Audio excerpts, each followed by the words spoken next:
AI is everywhere these days. It really is. And it can be kind of hard to keep up. Yeah. One day it's writing poetry, the next it's composing symphonies. Right. So we wanted to really take a deep dive into the world of AI and what it all means, Absolutely. especially for your work and your future. Yeah, I think a lot of people are feeling a lot of different things about it. Some people are excited about AI and all the possibilities. Of course. But then other people are concerned Yeah. about maybe losing their jobs or just not really knowing what it means. Yeah, I think that's where a lot of our listeners are. Absolutely. So let's just start with the basics. When we say AI, what are we even talking about? That's a great question because it's not just robots taking over the world like you see in the movies. Right, exactly.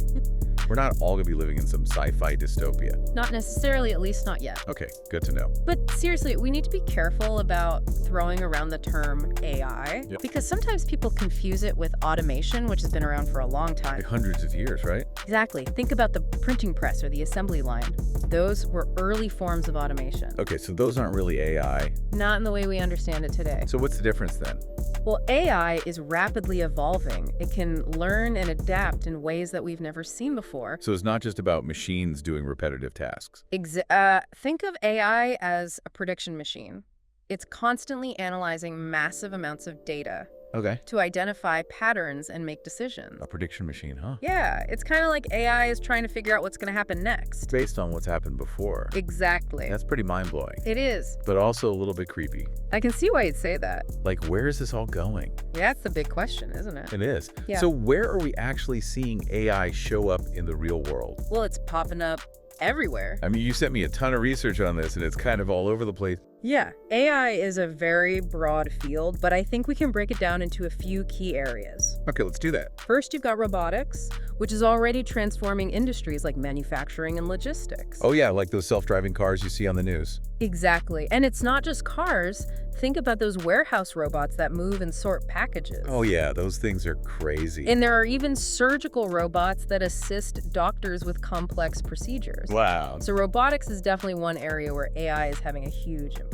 And probably freaking some people out. Well, yeah, I mean, it makes you wonder what happens to the people who used to do those jobs. Exactly. That's a big concern for a lot of folks. It is, and it's something we need to talk about. Yeah, we'll definitely get to that. But it's important to remember that AI isn't just about robots. Okay, so there's more to it. There's a whole software side of things with AI-powered applications. Applications like what? Well, think about chatbots that handle customer service inquiries or virtual assistants that schedule your appointments. Okay, I use those all the time. See, AI is already integrated into our daily lives in ways we might not even realize. Today, how can I help you? Yes, I'm interested in doing some community service. Absolutely, I can help with that. Let me connect you with Jean at the Fort Lauderdale Community Center, who can provide you with more information about community service opportunities. May I have your name and phone number, please? It's William G. Thank you, William. Thank you, William. Can you please provide me with your phone number? Yes, 754-484-9352. Got it, William. Just to confirm, your phone number is 754-484-9352. Is that correct? That's correct. Thank you, William. Now, could you please provide me with your email address? Yes, William at... Could you please repeat that slowly for me? Okay, it's going to be William at HOTSTUFF.com.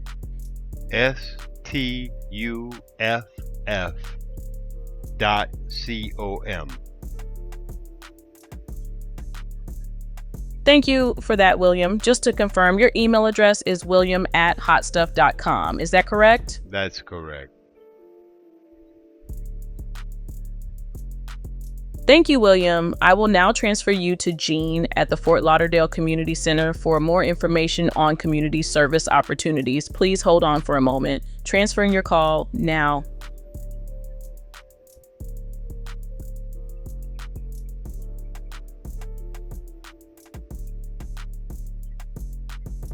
Are you still there? I am. I'm waiting for Jean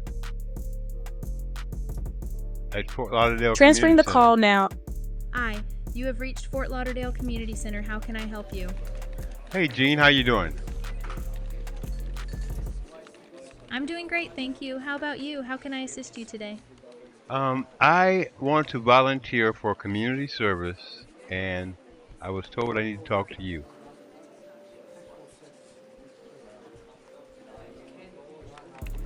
That's wonderful to hear. We love having volunteers at the Fort Lauderdale Community Center.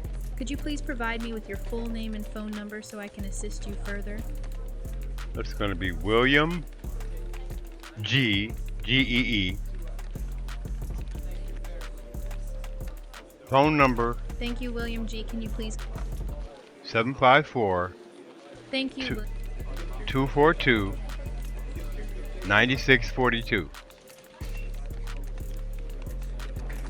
Just to confirm, your phone number is 754-224-29642. Is that correct? That's correct. Thank you, William. Now, could you please provide me with your email address? Yes, it's going to be William at Could you please repeat that slowly for me? William at HOTSTUFF.com.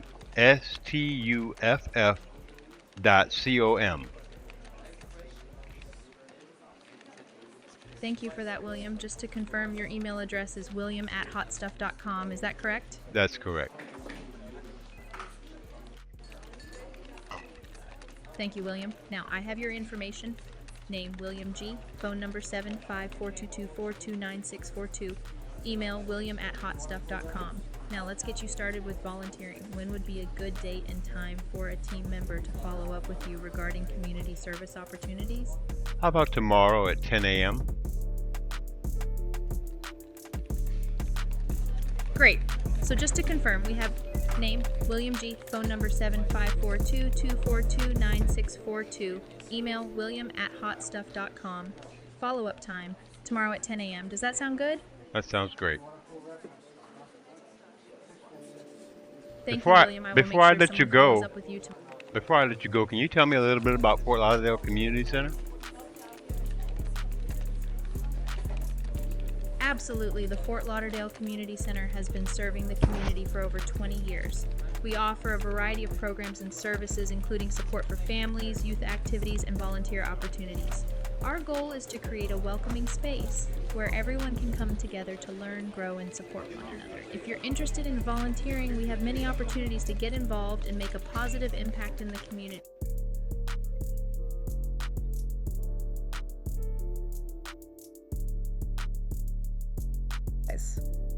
That's kind of wild. It is. And then there are algorithms that personalize your social media feeds or recommend products you might like. Oh yeah, those things are always trying to sell me stuff. They are, but it's all powered by AI.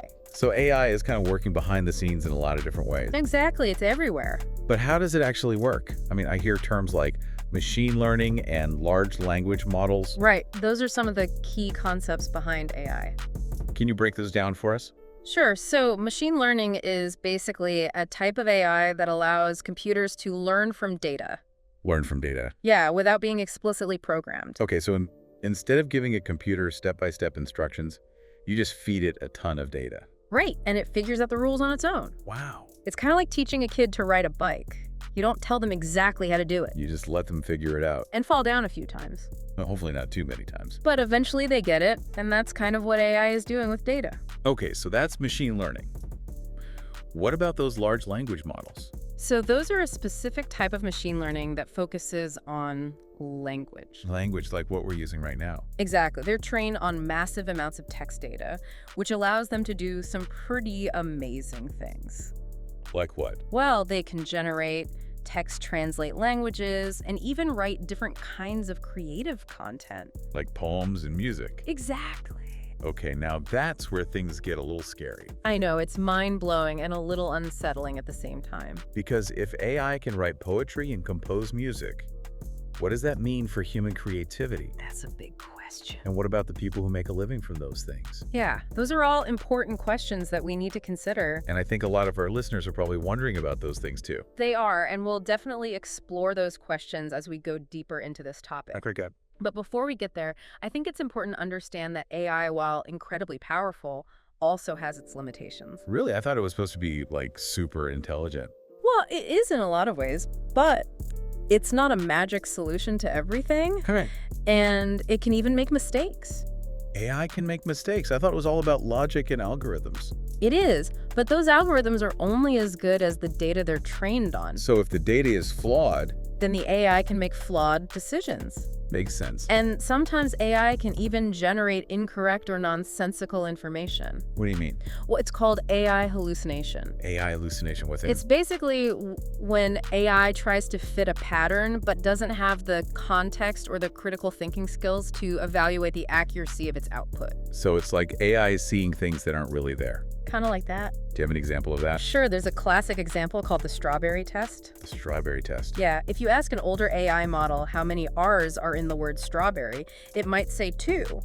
Because of the way it sounds. Exactly, if it's a common phonetic pattern. But there's only one R in strawberry. Right. So the AI is hallucinating. It is, in a way. Wow, that's kind of tricky. It is, and it shows that AI can be fooled by patterns. So even though AI is powerful, we still need human judgment and critical thinking. Absolutely, especially when dealing with complex situations. And especially when it comes to something as important as work. Right, because AI is going to have a huge impact on the workforce, and it's important that we understand both its potential and its limitations. Totally. And as we move forward in this deep dive, let's keep in mind that AI is a tool. And like any tool, it could be used for good or ill. I agree. It's up to us to make sure that it's used responsibly and ethically. Absolutely, and that it benefits everyone, not just a select few. Okay, so with that in mind, let's move on to the emotional roller coaster that many people are experiencing in the face of this AI revolution. Yeah, let's talk about the anxieties and the concerns that people have and how we can address them. Because there's a lot to unpack there. There is, but I think it's important to have these conversations and to figure out how we can navigate this new world together. I agree, and I think our listeners are ready to dive in. Let's do it. Okay, so we've talked about like the technical stuff, like how AI works and all that. Right, the nuts and bolts. Yeah, but now I really want to talk about like the human side of things. Okay, yeah, because this isn't just some abstract concept. No, it's affecting real people. Exactly, and it's natural to feel all sorts of emotions about it. Oh, absolutely. I mean, some people are excited Right? about the possibilities, but others are feeling anxious. Especially about their jobs. Right, and I think it's important to acknowledge those feelings. Yeah, totally. Like, we can't just ignore them. No, we need to create a space to talk about them openly. So what are some of the anxieties that you've been hearing about? Well, one of the biggest concerns is that AI could make existing inequalities even worse. Okay, yeah, that's a big one. Especially for Black Americans who've historically faced so much discrimination. Absolutely. In employment, housing, education, you name it. Right, and there's a real fear that AI could perpetuate those biases. If it's not developed and deployed responsibly. Exactly, because AI algorithms are trained on data. Right. And if that data reflects existing biases, then the AI is just going to learn those biases. and repeat them. So it's like garbage in, garbage out. Pretty much. But it's not just about the data, right? No, it's also about who's creating and controlling this technology. Okay, so who's building these AI systems? Because if it's just a small group of people, And they don't represent the diversity of our society. then we're going to run into problems. Big problems. Yeah, because those systems might not work for everyone. So diversity in tech is really important, It's crucial. not just in terms of race and ethnicity. Right, but also gender, socioeconomic background, you name it. We need a lot of different voices at the table. Absolutely, if we want AI to be developed ethically and inclusively. Okay, so that's one big concern. What else are people worried about? Well, job security is a huge one. Yeah, I think that's on everyone's mind. It is. I mean, a lot of folks are worried that AI is going to automate their jobs. And they'll be left without a paycheck. Right, and that's a legitimate concern. Because AI is going to change the workforce. There's no doubt about that. But is it all doom and gloom?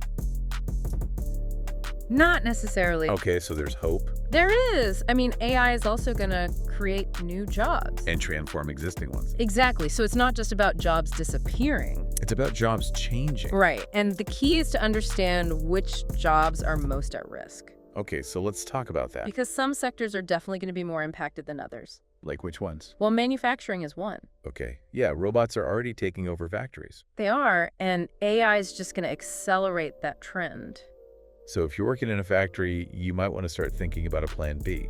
It's a good idea. What about other sectors? Well, transportation is another one. Okay, with self-driving trucks and all that. Exactly. Those could displace a lot of drivers. And what about retail? That's another sector that's being transformed by AI. Yeah, I mean, you see those self-checkout kiosks everywhere now. And online shopping is only getting more popular. So what happens to the cashiers and the salespeople?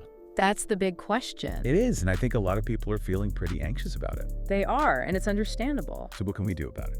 Well, the first step is to just accept that things are changing Okay. and that we need to adapt. Adapt how? Well, it all starts with a mindset shift. A mindset shift. Yeah, we need to embrace lifelong learning. Okay, so what does that mean? It means that we need to be constantly learning and growing. Because the jobs of the future are going to require different skills than the jobs of the past. Exactly. And if we want to stay ahead of the curve We need to be upskilling ourselves. all the time. Okay, so it's not just about learning one skill and then coasting. No, it's about being a continuous learner.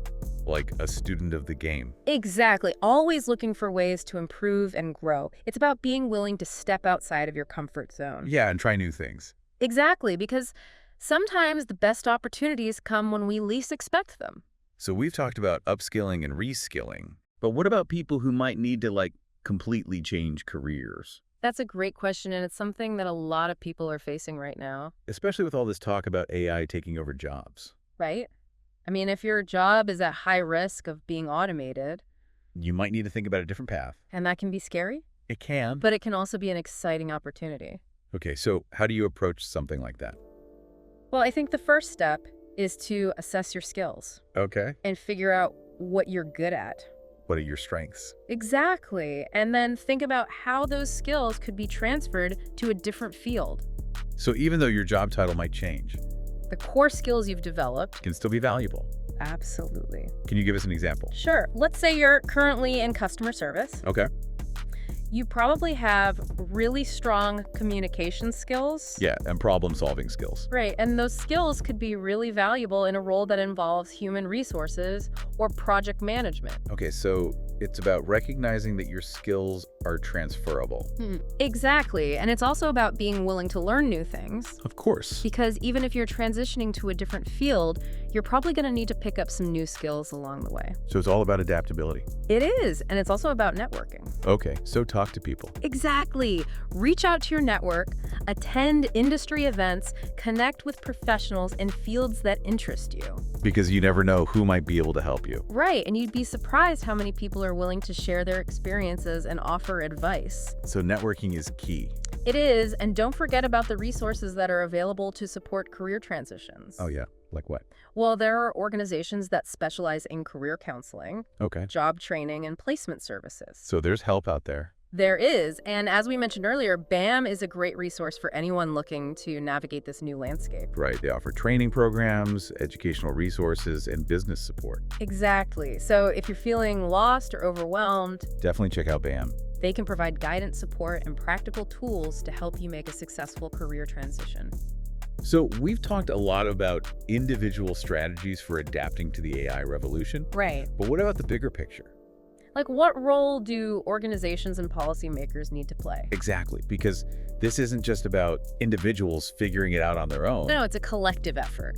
So what needs to happen at a systemic level? Well, I think organizations need to invest in training programs for their employees. Okay, so help their workers upskill and reskill. Exactly. And they also need to be mindful of the potential biases in their AI systems. Right, we talked about that earlier. And policymakers need to enact policies that support workers who are displaced by automation. So like safety nets and job training programs. Exactly. And they also need to create a regulatory framework for responsible AI development and deployment. Okay, so it's a multi-pronged approach It is. with individuals, organizations, and governments all working together, To ensure that AI benefits everyone. not just a select few. Exactly. So it's about creating a more just and equitable future. It is. And I think that's something we can all get behind.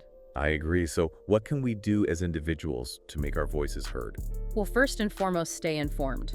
Okay, read about AI, talk about AI, ask questions. Exactly. The more we understand this technology, the better equipped we'll be to engage in meaningful conversations and advocate for responsible development. So knowledge is power. It is, and then support organizations that align with your values. Like groups that are working to promote ethical AI diversity in tech and worker rights. Right, and contact your elected officials. Let them know that you care about these issues. And urge them to support policies that promote a just and equitable transition to an AI-powered future. So it's about staying informed, supporting organizations that are doing good work, Right. and using our voices to advocate for change. Exactly. And those are all things that we can do regardless of our technical expertise or background. Absolutely. Everyone has a role to play in shaping the future of AI. Well said. Well, that brings us to the end of our deep dive into AI and the future of work. It was a great conversation. It was. We covered a lot of ground today, from the technical aspects of AI to the potential social and economic implications. Right. And we talked about the importance of individual and collective action. Because we're all in this together We are. And it's up to us to decide how we want to use this technology. to create a future that works for everyone. Exactly. Wow. So thank you for joining us on the deep dive, and a special thank you to William and BAM for their support. Absolutely. BAM is an incredible resource for anyone who wants to learn more about AI and how to thrive in this new world. We'll leave you with this final thought. Yeah. How can you use AI to create positive change in your own work or community? It's a question worth pondering. It is.